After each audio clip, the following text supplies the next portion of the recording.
Will hitting the stump re-elect Trump? Former Starbucks CEO Howard Schultz is pissing off Dems for having the nerve to say he's running for president as an independent, because that could split the Democrat votes and end up re-electing Donald. Also, he doesn't know anything about Cheerios. How much does an 18-ounce box of Cheerios cost? An 18-ounce box of Cheerios? Mm-hmm. I don't See, eat. now here's the deal. I don't eat Cheerios. Here's the deal. You ask us. Yeah. You know, like budgets for the VA. We're going to ask you questions about Ask me anything you want. I don't eat Cheerios. I'm sorry. Okay. It's $4. Is it $4? Yeah. What's a lot? I wonder what they eat for breakfast. Spotted owls. All right, move that thing up there a bit. Meanwhile, will Medicare for all be the Dems build the wall? Democrats have been throwing around some big ideas lately. Medicare for all, kicking private insurance to the curb, taxing the super rich. But another Democrat who's also a billionaire isn't impressed, right, Mike Bloomberg? To replace the entire private system where companies provide health care for their employees would bankrupt us for a very long time. Jeez Louise, he's got the charisma of a baby platypus.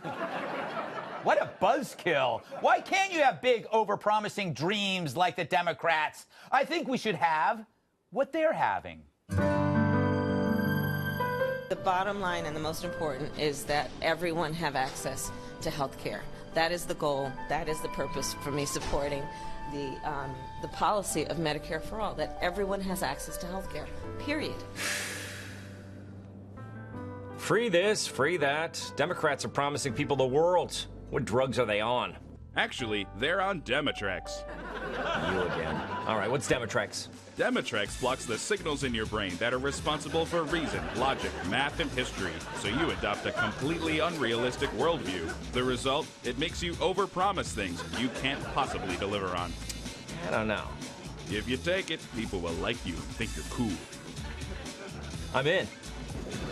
Honey, will you please take out the trash? Oh, I'll take out the trash. I'll do better than that. I'll take out the whole neighborhood's trash. And I'll do it in 5 minutes or less. And then I'm gonna turn our trash into gold and silver. And then we'll move into a mansion made of chocolate with a pool filled with the American dream. The American dream! What a psycho. Hey, Tom, think you could have that report done by next Friday? Next Friday? How about right now? I've got it right here. That's a banana. No, it's my report. Look. It's my report! It's my report! Dad, you told me we were going to play catch. I did? Yeah, after you told me you were going to help me with my science project. Did I? Yes, after you told me you were going to teach me how to drive. I did. That's right, I haven't done any of those things. And yet I feel great. Thanks, Demitrex. So get Demitrex today. Warning, delusional side effects include letting everyone down, political affiliation, and impact performance. You know what? We should hire child actors to actually play children and not a guy with a full-on beard. I think, Tyrus... Couldn't you just pull one from your orphanage, Greg? That's child labor, Tyrus. What do you make of the field? Can centrism make a comeback, Tyrus? Obviously not. They're having a heart attack because he's talked about running as an independent. Yeah.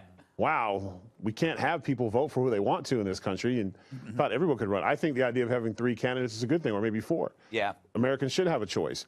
You can't tell someone you can't run because my other guy won't get enough votes if you run. Yes.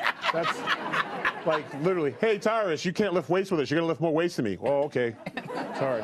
Kat, could it be that politics really don't matter? We've learned from Trump that it's about persuasion and saying memorable stuff. Well, nothing matters, Greg. No, I just think it's amazing how far left the Democrats have moved, right? They have moved so far left that they make President Obama look like Ron Paul, right? I mean, remember President Obama was saying he had to say, if you like your plan, you can keep your plan. That ended up not being true, but at least he felt like he had to lie. Yes. Now we have Kamala Harris saying, if you like your plan, go yourself. That's basically what she's saying when she says Medicare for all. That's really, it's just a nicer way of saying that. No, you're right. It is, and it's not popular either. So this is a real gift to Republicans. Yeah. Survey last year said that 71% of people with employer-sponsored coverage like their plans. And a survey from last week said that when they were informed that Medicare for All would eliminate private insurance companies, only 37% of people supported it. That's right, I got statistics. Are you watching, Brett? I can do special report. Yeah. That was her audition for special report. That was I her think I audition would for kill special it. report. Christina, Thanks, do you Kat. have You any really bailed me statistics? out. No, because usually it's a rule of thumb in business. We always say only 3 numbers and never give more than that. So you did great. I did 2 numbers. See, Brett, are you watching, no, Brett? But Tyrus brought up a good point that why should we be in a country where there's literally, it's either, 2 sides, black and white, red versus two blue. ideas. Yeah, exactly. With Schultz, though, I think it's concerning. He doesn't know how much a box of Cheerios is. Nobody actually established that, and I Neither think did it's she. concerning. It ain't nothing in the store is $4. Yeah, because I literally bought the honey nut roast just very recently. But I think the issue is he's had no backers, and here's another billionaire that's coming to the table. However, you just brought up the fact that the party's going a little bit too left. Maybe it's a compliment because Alexandria Ocasio-Cortez is an excellent example. She's taking a page from Trump's book and trying to go after the rich so that they can potentially benefit all of America. I'm not saying I'm a supporter, but look, it's a positive. They're literally doing what Trump has done. My problem is with Cheerios. Does anybody hate Cheerio breath? Yeah. I quite enjoy it. You don't do it. I only date men with Cheerio breath, says Kat. Oh. I think Howard Schultz should have asked Joe Scarborough how much music lessons cost, because he clearly doesn't know. Yeah. I've heard his album.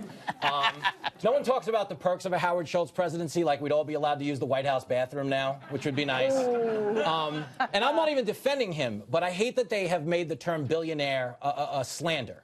Because to be honest with you, Howard Schultz, whether you like him or not, is the epitome of the American dream. He grew up in housing projects and turned into the guy who created Starbucks. That is inspirational. It is aspirational. It's a nice story. That being said, I'm a Dunkin' Donuts man, not a Starbucks fan.